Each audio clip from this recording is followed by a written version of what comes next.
So Baruch, good morning, Abotai.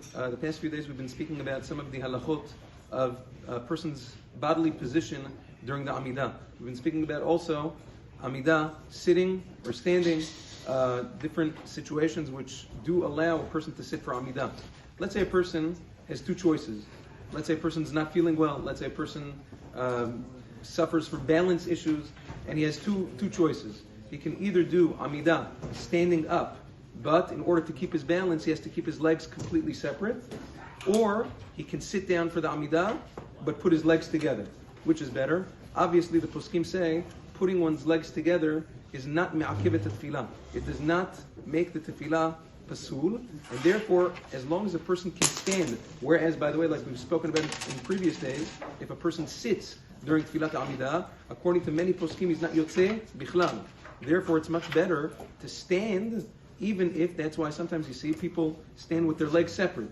Again, maybe it's not the best thing, but a person is 100% yotzeh, and it's much better than sitting down, even with your legs together. Now, with regards to the position of one's eyes, not position, but the way a person's eyes should be during the Tfilat Amida.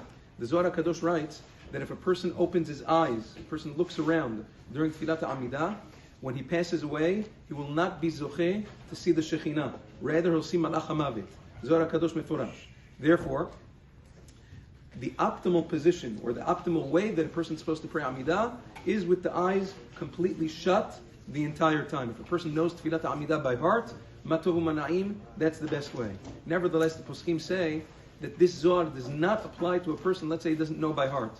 Or, even if he knows by heart, but he feels, let's say, he can get more kavanah out of praying from a Sidur, over there he's allowed to keep his eyes open, but to look only inside the Sidur, and that is equivalent to keeping his eyes closed. What's incorrect is sometimes, people are very curious. So you hear the door open, the door closed, somebody walks next to you, a person's curious to look around, who came in, who left, who stood next to him during Tfilat Amida. That is completely inappropriate during Tfilat Amida, and that is what the Zohar HaKadosh was talking about. Yom Tov.